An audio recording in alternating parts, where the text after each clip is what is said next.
¿qué tal? Muy buenas noches, bienvenidos a este viaje hacia lo extraordinario. Los saluda Ángela Collazos y esta noche hablaremos de preocupaciones en torno a la salud de los colombianos con el aumento de los casos de cáncer de piel, al menos en Bogotá. De personajes que han dejado huella a través de sus creaciones de un ícono como la guayabera y de cómo revivir la nostalgia por el pasado a través del arte. Porque aquí lo que nos une son las historias, pero contadas de otra manera. El cáncer de piel, una de las enfermedades que más crece en el mundo, también está en aumento en Colombia. En Bogotá los registros muestran un incremento del 37% y preocupa el subregistro de casos. Mientras la ciudad enfrentó el año pasado una clara ola de calor y los expertos advierten sobre los efectos de la radiación ultravioleta, surge la pregunta: ¿somos realmente conscientes del riesgo al que nos exponemos cada día bajo el sol sin protección? Presentamos la explicación médica de lo que significa el cáncer de piel, sus principales tipos, las causas, los factores de riesgo y sobre todo la importancia de la prevención y el cuidado diario en medio de este panorama. Además, Edgar Gómez Esteves, conocido como Ego, llegó a Cartagena en los años 70 sin imaginar que se convertiría en el diseñador de presidentes, reyes y premios Nobel. Desde un pequeño atelier transformó la guayabera, esta camisa emblemática del Caribe, en un símbolo de elegancia universal confeccionada con lino irlandés, bordados en seda y la precisión de su mano. Con pasión, sobriedad y un estilo propio, ha vestido a Gabriel García Márquez, Bill Gates, al príncipe Carlos, a Álvaro Uribe Vélez, a Juan Manuel Santos y más de 20 mandatarios alrededor del mundo. Su historia es la de un hombre que convirtió el arte de la aguja en un legado extraordinario que trasciende fronteras. Y también los años 80 fueron una década de contrastes: color, música y revolución cultural, pero también violencia, narcotráfico y dolor. En medio de ese torbellino histórico, el arte y el teatro se convirtieron en refugio. Hoy esa nostalgia regresa a los escenarios con Las Ochenteras, una obra protagonizada y producida por Ana Cristina Botero y Raquel Amaya, dos actrices que vivieron en carne propia aquella época y que ahora invitan al público a revivirla desde el humor, la música y la reflexión. Estas ochenteras nos recuerdan cómo era crecer sin redes sociales ni internet, en un mundo donde la amistad, el amor y los sueños se vivían de cara a cara.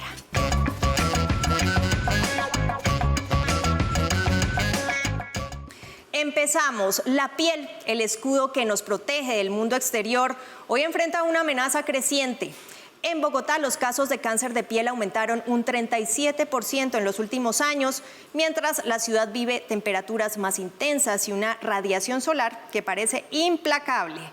Esto paralelo a la prolongada exposición que tiene la gente con mayor expectativa de vida. Los rayos ultravioleta, invisibles pero peligrosos, penetran la piel y pueden transformarse en una enfermedad que avanza y que muchas veces se queda en el subregistro. ¿Qué está provocando este aumento? ¿Qué tan vulnerables somos realmente? Y sobre todo, ¿cómo podemos protegernos? Los expertos nos explican. La piel es el órgano más extenso de nuestro cuerpo. Es una capa que nos protege del entorno que nos rodea, pero al mismo tiempo nos conecta con el tacto, la temperatura y las sensaciones. Sin embargo, este escudo natural puede verse expuesto a situaciones complejas y enfermedades que amenazan nuestra salud. Uno de los retos más serios y que en ocasiones pasa desapercibido es el cáncer de piel, una afección que puede desarrollarse silenciosamente. Según el Observatorio de Cáncer de Piel de Bogotá, esta enfermedad ha registrado un aumento del 37% en la capital del país y preocupan los subregistros. ¿Tendrá que ver con la ola de calor que ha vivido la ciudad en tiempos recientes? ¿Será que el aumento de la temperatura hace que cuando el sol aparezca nos arda la piel? Esto es algo que buscaremos responder.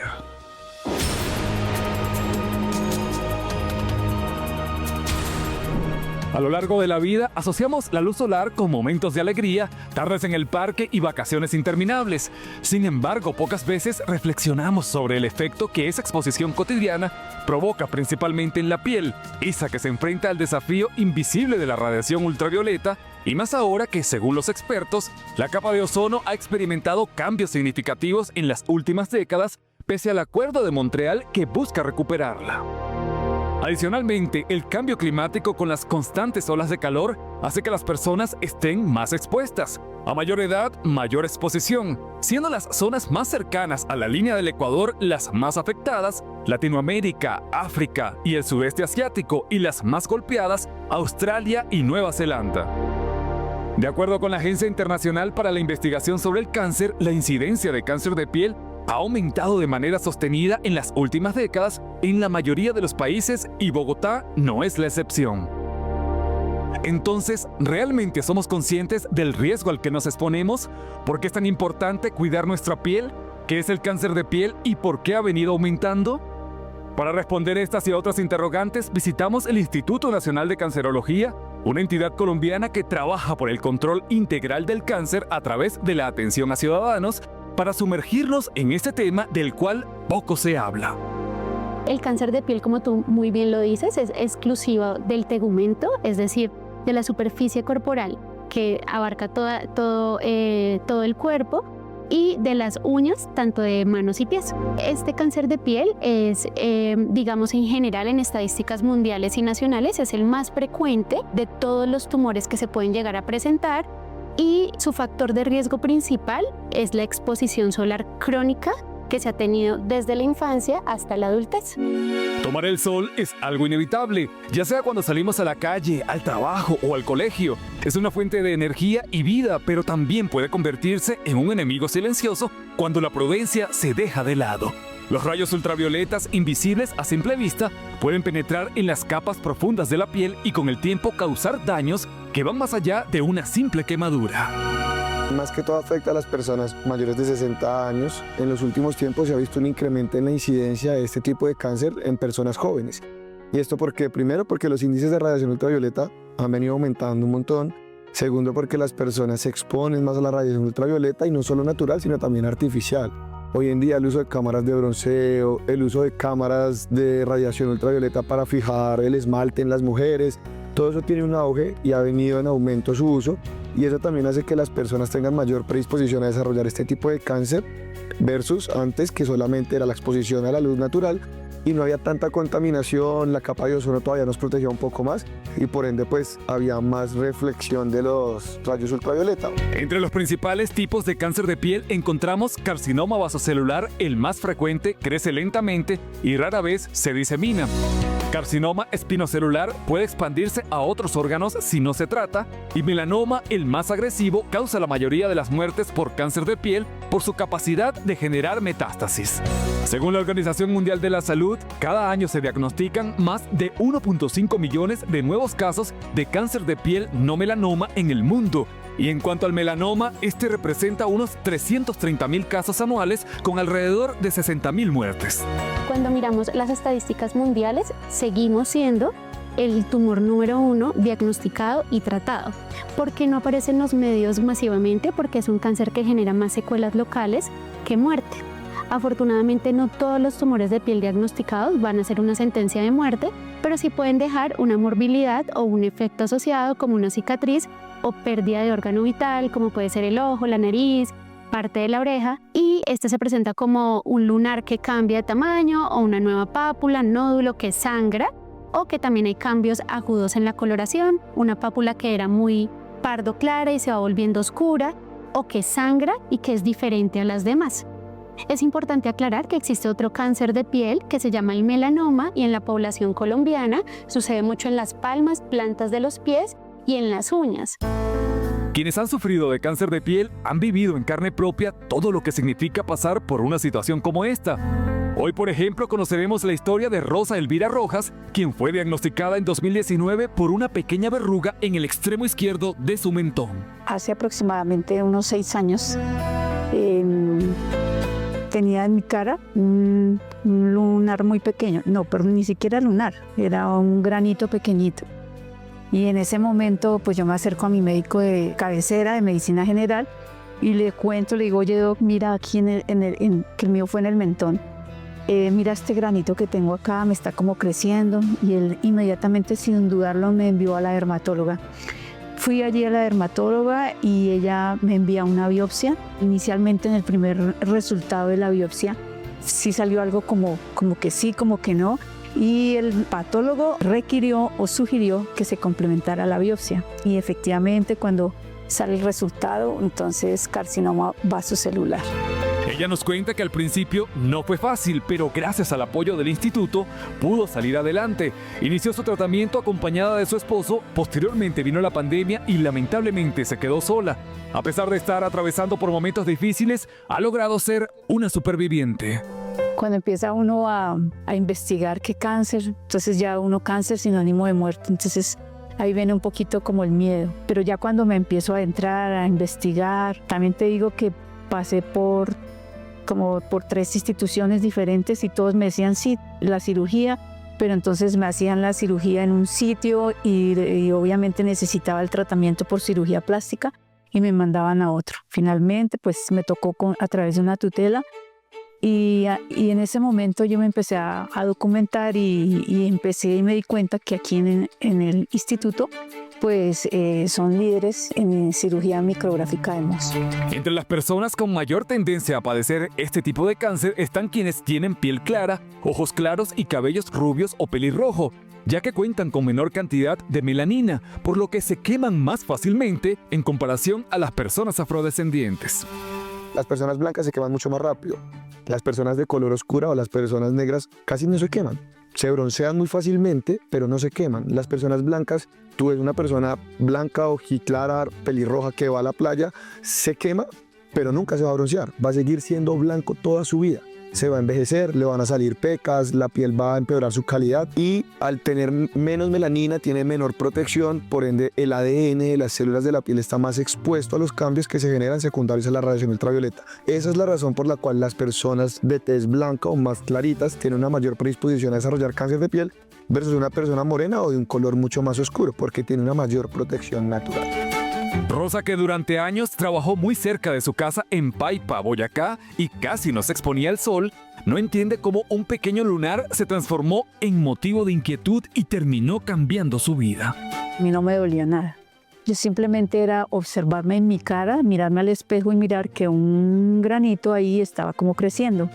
Eso es lo paradójico. Ahí sí, como dicen, el cáncer no tiene sintomatología, no tiene dolor, pero bueno, algo sí era que ese granito estaba pequeñito y que empezó a crecer. Ella tuvo un carcinoma vasocelular, que es el cáncer de piel más común que existe. Cuando estos pacientes nos llegan a nosotros, les asusta la palabra cáncer, pero también les asusta otra cosa, y es que nosotros les ofrecemos un tratamiento quirúrgico.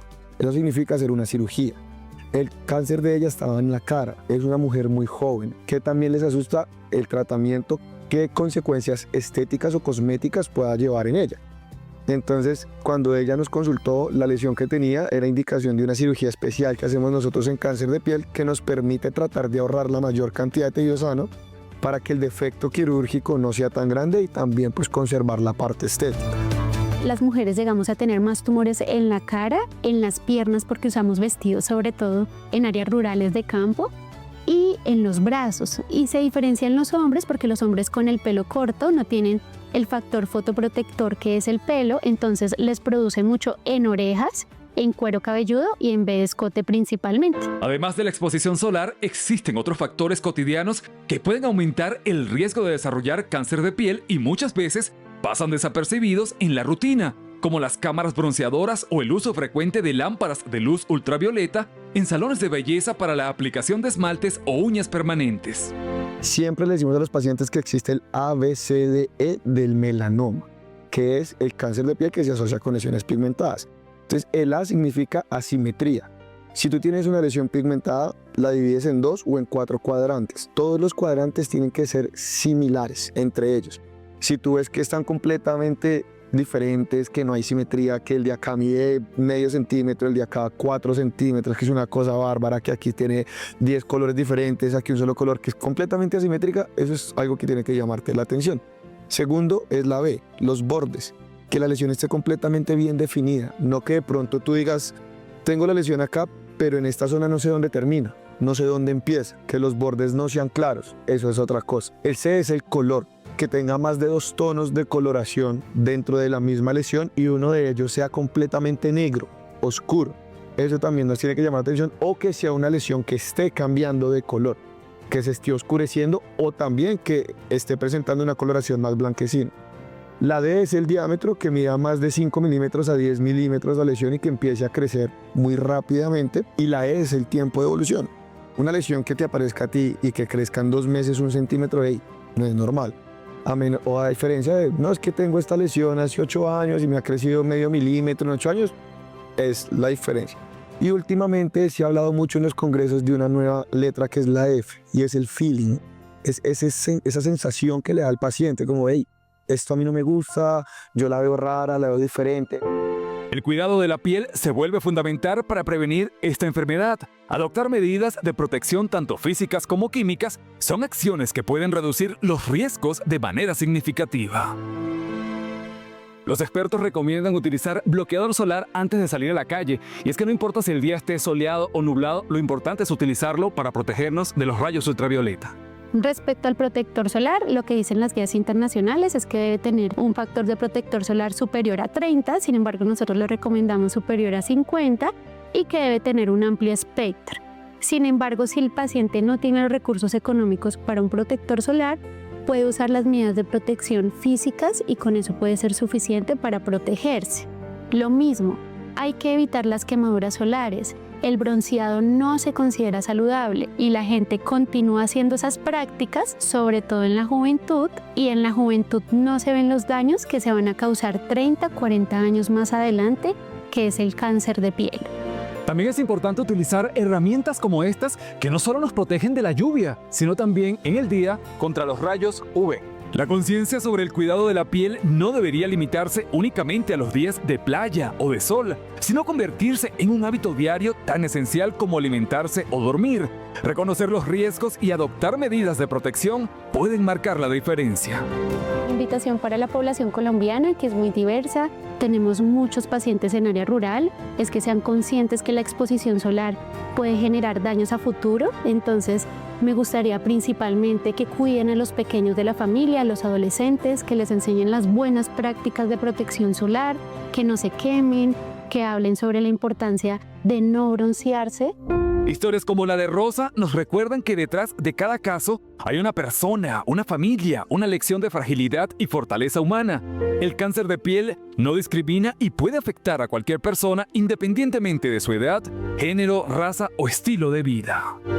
Es una enfermedad que puede llegar a ti en cualquier momento de la etapa de tu vida. Entonces es un llamado a que cualquier cosita que nosotros nos veamos, como yo les dije, mi lunar no era un lunar café ni negro, que casi siempre es el común, era una cosa como hasta blanquita, como semitransparente. Entonces digamos que cualquier cosa que uno se vea, siempre al médico. Y aquí también otro llamado hacia allá, a la parte, digamos, de las instituciones prestadoras de servicios. También es muy importante que los médicos sean muy receptivos y que sospechemos, ¿no? Entonces, en lugar de la sospecha, vamos a enviarla a un especialista para que sea él quien lo determine.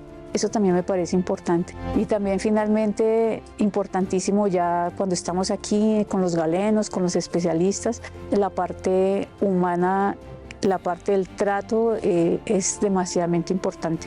El solo hecho de que te pongan el bracito aquí, la manito aquí, ¿cómo estás hoy? Eso es fundamental para poder lograr un tratamiento integral y que podamos ser sobrevivientes de cáncer.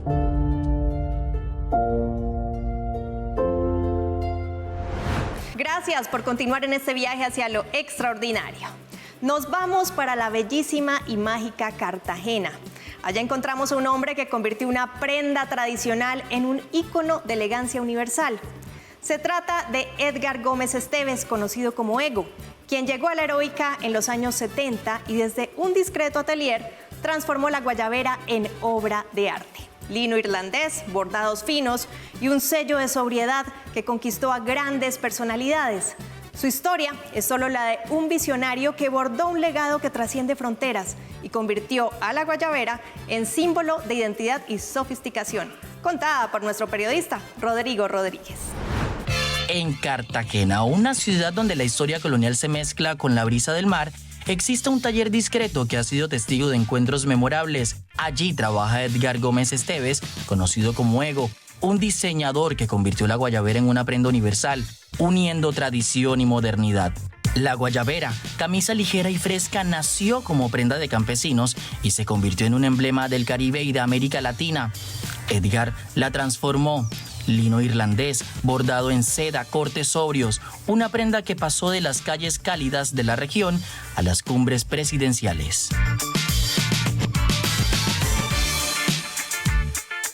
Sí, bueno, yo llegué en los años 70 y algo, ¿no? Vine a visitar a mi padre que vivía en Cartagena y me gustó la ciudad. Conocí a un señor que se llama Víctor Araujo, que vivía en el barrio de Manga, era el que hacía las carrozas para los reinados y manejaba a la reina. Y él me preguntó de quién me hizo el pantalón que tengo. Yo soy modisto, me parecía modisto. Hoy es diseñador. Total que hoy, porque no me hace unos arreglos que mi ropa toda es de Europa y me da miedo dársela a cualquiera. Bueno, en fin, claro que sí, comencé a hacerle arreglos y ahí lo conocí. Y empezó a relacionarme con la gente de la sociedad de Cartagena, las personalidades de aquí, las reinas. Entonces, poco gente empezó a llamar, de decirle que lo invitaba a almorzar, que lo invitaba a una comida. Y entonces lo llevaba y me decía, mira, les presentó a Edgar.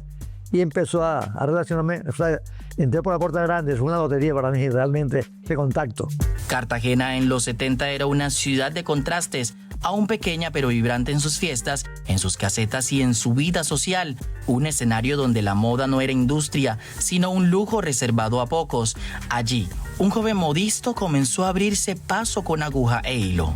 Cuando Cartagena era un pueblo todavía, en esa época. Venían para las fiestas de noviembre, que eran fiestas realmente, las fiestas. Venía gente para las casetas, que eran la Matecaña, la Tres Esquinas. Venía Palomo Linares como empresario a las corridas de toros. Entonces él era socio con Rodrigo Barraza, el papá de María José Barraza, la de Hola TV, por cierto, presentadora. Entonces yo conocí todas las personalidades y comencé vino Miguel Bosé, me lo llevaron a la tienda. García Márquez, y comencé a hacerle ropa. Antes de que fuera novio. Claro. El joven modisto no solo vestía a personalidades, también entraba en la intimidad de un grupo que marcaría la historia. Gabriel García Márquez aún no era Nobel, pero ya confiaba en Ego. La relación con él dejó estampada una de las anécdotas más memorables de su carrera. Yo estaba comenzando en Cartagena, estaba comenzando la carrera. Después de eso, por los años 2007, 2010, hubo una cumbre de gente importante en el Hotel Santa Teresa. Entonces me invitó la señora Sonia Gedón, que era la directora del periódico El Universal. Edgar, dígate en el Hotel Santa Teresa y llévese unas camisas, unas 20 camisas, que hay una reunión importante. Cuando veo que viene bajando García Márquez le digo, Sonia, yo quisiera darle una camisa al maestro. Désela. Y pero ahora que esté desocupado. Venía con dos pedazos. Mejor es que ahora que salgan del foro es peor. Total que ahí lo abordé, leí la camisa de Mercedes, claro que sí. Doña Mercedes le dijo, Gabito, vos mírasela. Entonces él la miró, cámbiase en el camerino. Entonces él la miró y se rió y se la quitó y empezó a desfilar en el patio del Santa Teresa. Eso fue un espectáculo para mí. El camino de Edgar no se detuvo allí. Sus diseños comenzaron a recorrer los pasillos de poder, presidentes, reyes, empresarios. La guayabera de Ego se convirtió en traje oficial de mandatarios colombianos y en pieza de colección para visitantes extranjeros. Presidente de unos 20, de Obama, presidente de Lula, el presidente de España, Pastrana, Uribe, fue mi modelo estrella. Sí, con Uribe me fue muy bien en la época del mandato de Uribe. Sí, una infinidad, se me escapa, son muchos. La anécdota de Bill Gates quedó marcada en su memoria. Ante cámaras de todo el mundo, el empresario apareció usando una de sus camisas. Fue un momento que mezcló orgullo y sorpresa. Cuando él entraba al escenario, que salió mi hija, me rompió la mano, papi, o sea, la emoción. Total que al otro día salieron una página entera en el periódico del colombiano.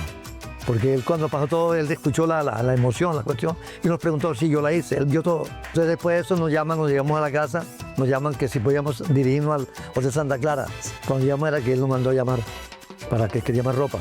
Entonces le vendimos 24 camisas, todas las que habían que le servían las compró para Juntival y para él. Pero más allá de la fama y los clientes, Ego transformó la guayabera, eliminó bolsillos y alforzas, dando un diseño limpio y moderno que pronto se convirtió en tendencia. Creo que es uno de los pioneros donde diseñó la guayabera sin bolsillos, sin alforjas, una cosa muy limpia, una prenda muy limpia como para los eventos, para las bodas y eso. En cada puntada hay una filosofía de vida. pensar siempre en la comodidad, en la calidad, en el detalle. Sus diseños no nacen de la improvisación, sino de una pasión cultivada como un arte personal. A mí esto me encanta, yo esto lo hago con pasión. Entonces yo no sé ni qué pienso, yo pienso en la comodidad, porque yo todo lo que hago creo que es para mí. Entonces busco las telas livianas, telas de buenas figuras, cosas buenas, y sí, lo hago como pensando que es para mí. En una época dominada por la moda rápida, Edgar se mantuvo fiel al trabajo artesanal, sin campañas, solo con la fuerza del voz a voz. Su trabajo se consolidó como sinónimo de excelencia, además con tiro a la costura que casi no da falla. Yo realmente soy cero en eso, yo no soy antirredes. Me estoy metiendo en el cuento porque realmente es necesario. Es lo que mueve el mundo ahora. Después de la pandemia, eso es la moda, ¿no? Ahora todo es virtual, todo es lo mío es como muy personal. Yo, por ejemplo, yo cojo el cliente, cuando yo salgo de viaje y mi empleada me da las medidas de un cliente y trabajo a ciegas, trabajo incómodo. Pero yo veo un cliente y tengo un ojo clínico, yo no fallo. Yo veo al cliente y ya sé que cómo cuando le pongo, dónde quito al corte, cuando estoy haciendo el corte. Sus recuerdos son un catálogo de momentos extraordinarios. El príncipe Carlos preguntándole por sus cortes. El príncipe Carlos, cuando le hicimos la entrega de las prendas, él se detuvo más de 20 minutos frente al Museo Naval y conversó con mi hija y conmigo, y preguntaba por qué, esto cómo lo hace. Hizo una infinidad de preguntas que importantísimo para mí. También recuerda a su amigo Gabo cantando vallenatos en una parranda en Cartagena. Amistad que se forjó con Lino. La última vez que él estuvo en Cartagena, o la última vez, ahí fue cuando él murió. Fue 10 meses antes de morir. Entonces ahí estamos, yo tengo la tienda en el centro de convenciones. Entonces ella me compró 7 camisas, 7 guayaberas, y le regaló como 5 a los hijos de Colacho Mendoza, a un grupo de músicos de vallenato que él le gustaba la parranda y cantaba. Yo estuve en la parranda esa, en la casa de él, y cantó La Gota Fría, por cierto, ese día, sí. Esa fue la última vez que lo vi. Después de más de 5 décadas, Edgar Gómez sigue con la misma energía de siempre. Participa en ferias internacionales, trabaja con artesanías de Colombia y prepara nuevos proyectos que buscan llevar su legado más allá del Caribe. Yo todavía estoy con energía y sigo bateando, sí. Pienso abrir tienda en Inglaterra, estoy con el proyecto Tal vez Inglaterra. Ya abrí en las almacenes de artesanía de Colombia, estuvimos en Medellín hace 15 días, 20, una feria de modas, estuvimos allá. La historia de Edgar Gómez es la historia de un hombre que convirtió a la guayabera en un símbolo de distinción universal. Desde Cartagena, sus diseños han vestido presidentes, reyes y soñadores, porque cuando la costura nace de la pasión, no solo es moda, es identidad, memoria y sin duda algo extraordinario. Gracias por continuar en este viaje hacia lo extraordinario. Los 80 fueron una década que lo tuvo todo. Moda extravagante, música inolvidable y revoluciones culturales que marcaron a toda una generación. Pero también fue un tiempo de contrastes, atravesado por la violencia y la incertidumbre en Colombia. Hoy esa mezcla de nostalgia y vitalidad revive en los escenarios con Las Ochenteras, una obra protagonizada por las actrices Ana Cristina Botero y Raquel Amaya, que nos invita a viajar en el tiempo para reencontrarnos con esa época que aún late en la memoria de muchos. Nuestra periodista Daliana Arias habló con sus protagonistas y nos tiene esta divertida historia.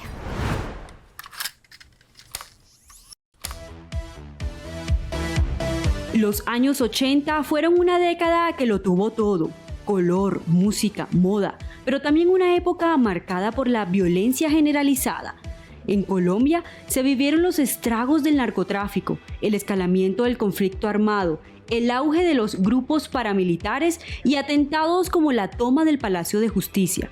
Una década de contrastes, con sucesos positivos y otros de terror que parecían repetirse en la actualidad. Pero al mismo tiempo fue una época en la que el arte y la cultura se convirtieron en refugio. El teatro, que ya desde el siglo XIX se desarrollaba en Colombia como elemento cultural, tomó más fuerza en el siglo XX, con figuras como Luis Enrique Osorio, Enrique Buenaventura, Carlos José Reyes o Antonio Montaña, quienes marcaron la historia del teatro nacional. Y es que el teatro siempre ha sido mucho más que entretenimiento. Es un espacio para sentir, pensar y reconocernos como sociedad.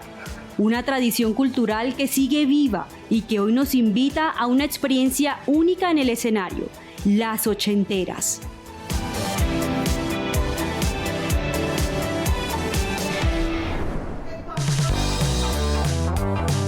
Ana Cristina Botero y Raquel Amaya, reconocidas actrices colombianas, son dos amigas, dos estrellas, dos mujeres que vivieron la época de los 80 y que hoy traen a las tablas una puesta en escena que evoca aquellas épocas donde vieron caer muros y nacieron revoluciones musicales y tecnológicas. Una obra producida y protagonizada por ellas, que es tanto un concierto como un viaje en el tiempo. Las ochenteras significa una inmersión por la nostalgia, por el recuerdo de lo que fue una época que lo cambió todo.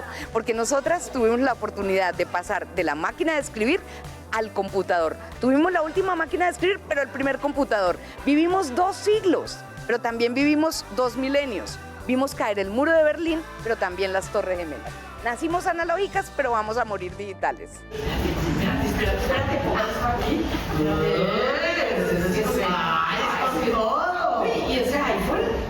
Bueno, la historia surge un poco desde la nostalgia, como dice Raquel, y también que nosotras nos conocemos hace muchos años, fuimos compañeras en la misma universidad en diferentes carreras, pero teníamos amigos en común. Por un lado, además trabajábamos juntas, y un día almorzando dijimos, oye, no hemos vuelto a trabajar juntas, usted y yo, y cómo nos la llevamos de bien. Y entonces dijimos, hagamos algo. ¿Qué hacemos? Teatro, que es como lo máximo que uno puede hacer. Entonces se nos ocurrió, hagamos algo de los años 80, porque es que los años 80 están de moda en este momento, por la música, por todo lo que pasó, buenos y no tan buenas cosas.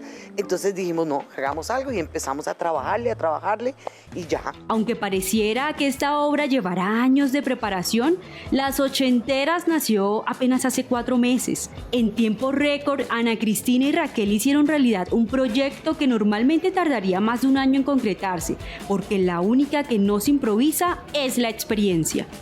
Entre organizar el libreto, acomodarlo, se le dio un vuelco al primero, se escribió otro vuelco, después entre todos viendo los personajes, otro vuelco, o sea, como 4 meses en realidad llevamos incansablemente, yo creo que casi todos los días, prácticamente casi todos los días, porque es que si tú no te subes al escenario absolutamente seguro de lo que estás haciendo, la gente lo nota. Y eso es una enseñanza de Juan.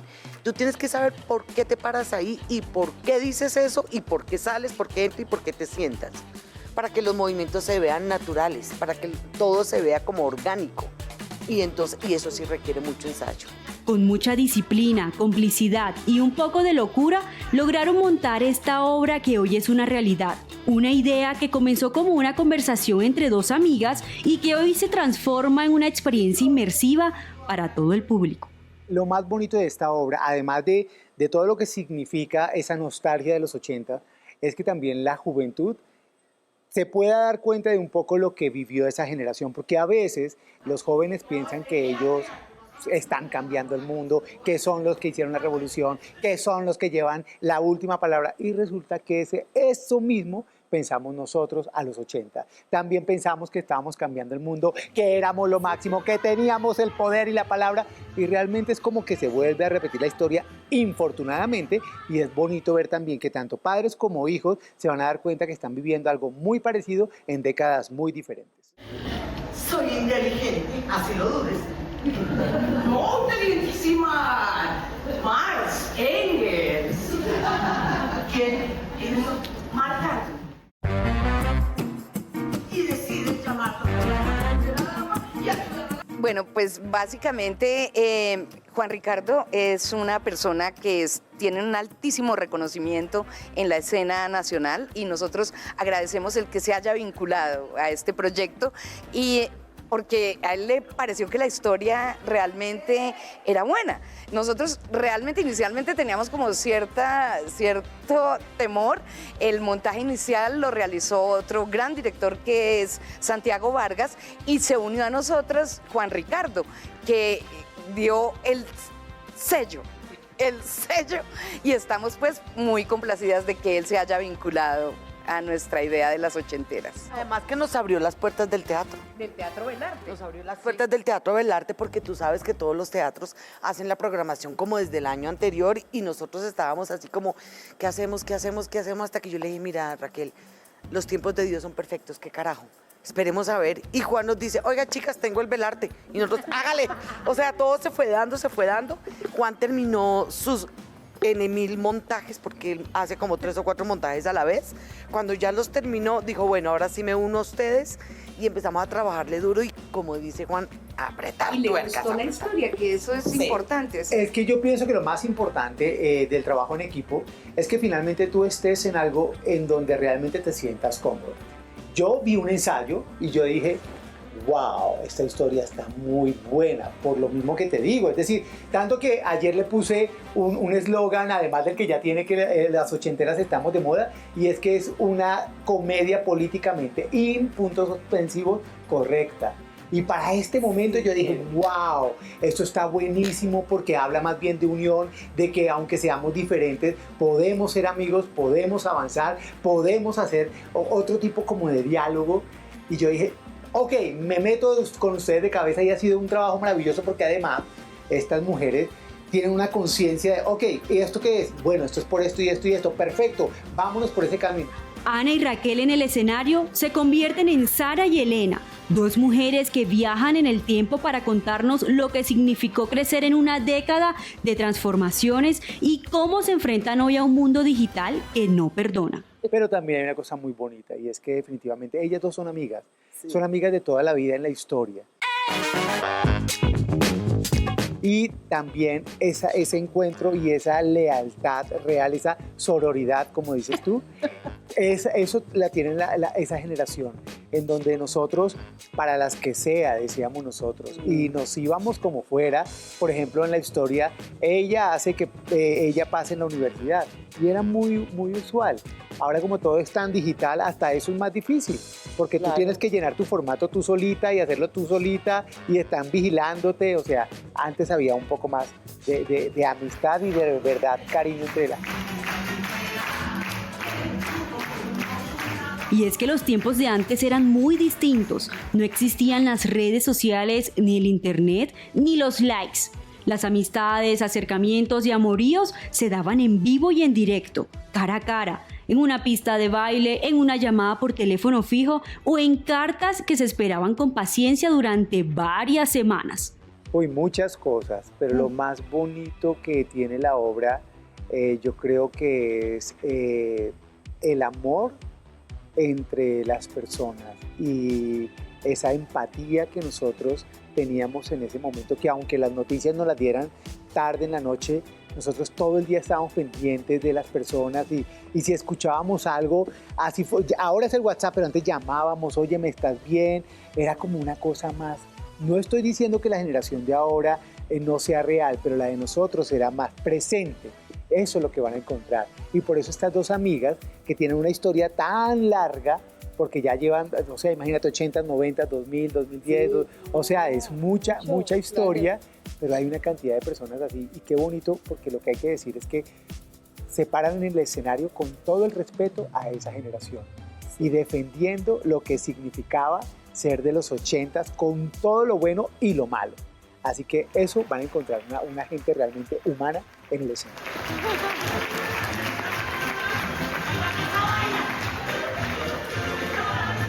Digamos que con la mística de siempre, ¿no?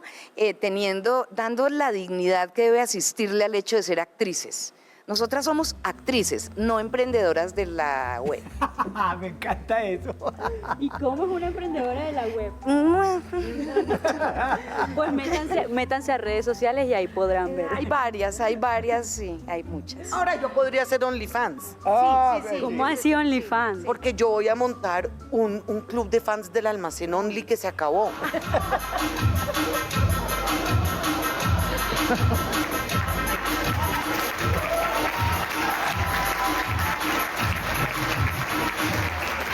¿Cómo hay que ir?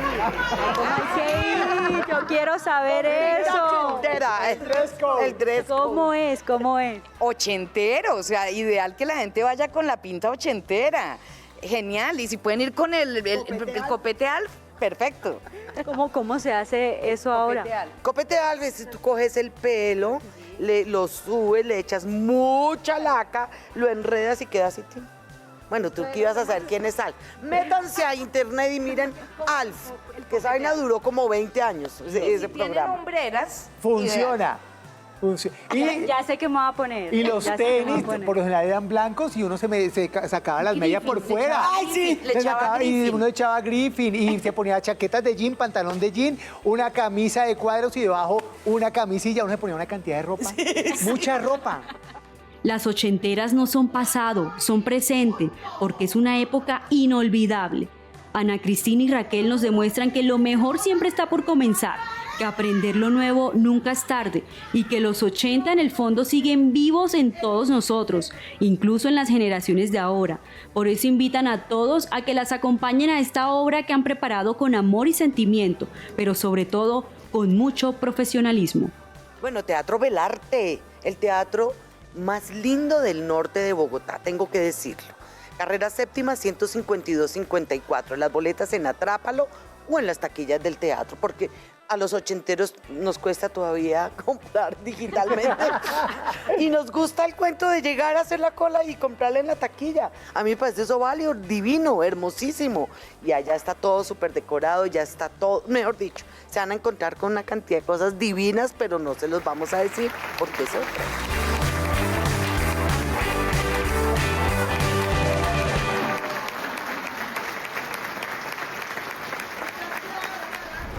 Las ochenteras, definitivamente un viaje emotivo que une generaciones. Y hoy también les traemos una historia que conmovió a Colombia. Tras el atentado en Amalfi, Antioquia, donde murieron 13 policías, un patrullero sobreviviente protagonizó un emotivo reencuentro con su compañero más fiel, Telmo, un perro antiexplosivos que había estado desaparecido.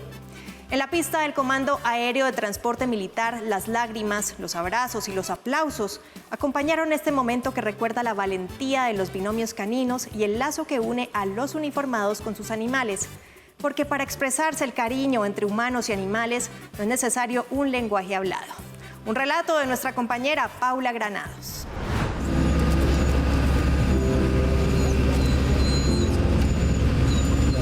Hay historias que se cuentan solas con una simple imagen.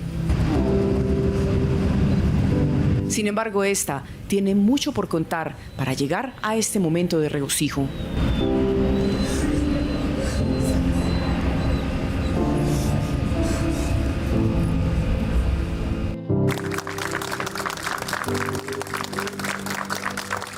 Él es el patrullero Diego Herrera, uno de los pocos sobrevivientes al ataque terrorista que el pasado 21 de agosto ejecutó la guerrilla contra un helicóptero de la policía en Amalfi, Antioquia, y que dejó 13 policías muertos. Ese día, en la aeronave, se subieron dos binomios, tal como se le llama a los guías caninos, con sus respectivos perros antinarcóticos. El patrullero Herrera y su perro Telmo, tras ser hostigados en tierra por los guerrilleros, fueron los últimos que subieron al helicóptero para ser sacados de la zona de conflicto. Los dos quedaron en la orilla de la puerta de la aeronave. De repente, los explosivos instalados por los subversivos hicieron explotar la aeronave y Telmo y Herrera salieron expulsados por la onda explosiva. El otro guía canino, junto a su perro Lexter, murieron. Escucho una explosión, a lo cual no sé, perdí la noción del tiempo. Cuando desperté estaba en un hueco. A partir de ese momento todo fue caos. El helicóptero quedó totalmente destruido. Herrera estuvo inconsciente por casi una hora. Cuando despertó, lo único que empezó a gritar fue el nombre de su perro. Lo primero que hice fue preguntarle al enfermero que me estaba atendiendo. Le dije, ¿dónde está Telmo? Él me manifiesta que había fallecido. Lo confundió con Lester, el otro sermoviente canino, a lo cual yo me puse a llorar. Y yo le dije, ¿cómo está él? ¿Dónde está él? Él me dijo, está allá, está al lado del helicóptero. Pero en el fondo yo sabía que él estaba bien. Al día siguiente, los cuerpos de los policías y los heridos, entre ellos Herrera, fueron evacuados de la zona. Los helicópteros alzaron vuelo y se fueron del lugar sin Telmo. El perro había desaparecido. La angustia y depresión se apoderaron del patrullero. su perro, su amigo, su todo, tal como él lo describió, se había quedado solo en zona montañosa de Amalfi. No sabía si estaba vivo o muerto. ¿Qué cree usted que fue lo que lo salvó a usted y a Telmo, a diferencia del otro binomio?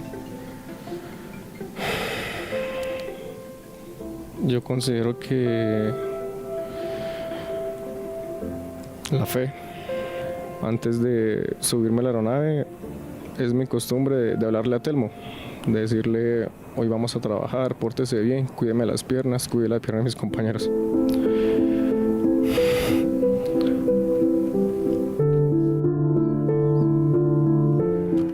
Pasaron 20 días y de repente a la Dirección de Antinarcóticos de la policía llegó una información de que Telmo había sido secuestrado por la guerrilla. Hace 5 días, un campesino que atravesaba por un camino veredal de Anorí, Antioquia, fue detenido por un grupo de guerrilleros, quienes le entregaron un perro belga Malinois y le ordenaron llevarlo a la unidad policial más cercana. El canino estaba extremadamente delgado. Horas después, tras realizarle exámenes previos y pasarle el detector del chip que se le implanta a los perros entrenados de la policía, se confirmó que en efecto se trataba de Telmo. De inmediato, el perro fue puesto en manos de veterinarios en Medellín.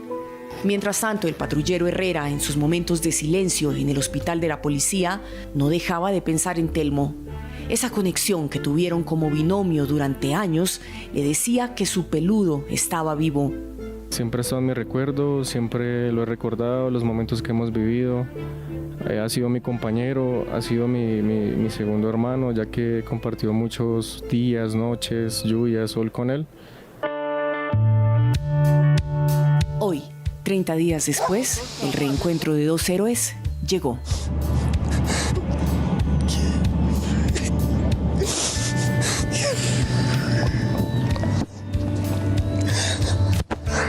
Tan pronto fue bajado del avión, el patrullero, desde su silla de ruedas, le silbó. Un sonido que los unió y los comunicó por años. Pero esta vez, su perro no lo asimiló. Telmo perdió la audición por la onda explosiva el día del ataque. Sin embargo, su olfato, en pocos segundos, le hizo entender al hábil pastor Malinois que su guía había regresado, que de nuevo estaban juntos. Que es volver a tocarlo, a sentirlo y a olerlo, porque es que los que tenemos mascotas sabemos del amor por ellos. Me siento muy emocionado, gracias a la policía por traerme el perrito de nuevo, por volverlo a ver.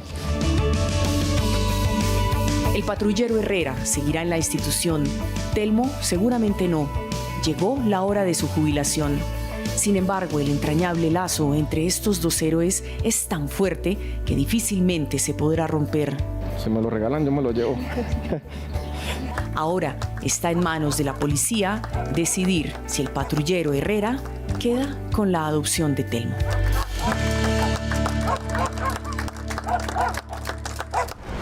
Y con esta emotiva historia terminamos nuestro viaje hacia lo extraordinario, con relatos que nos invitan a ser conscientes de nuestra salud y en donde la prevención juega un papel fundamental, a valorar el trabajo artesanal en la moda de nuestro país y no olvidar nuestro pasado, el cual puede recordarse a través del humor, la música, el arte, los encuentros.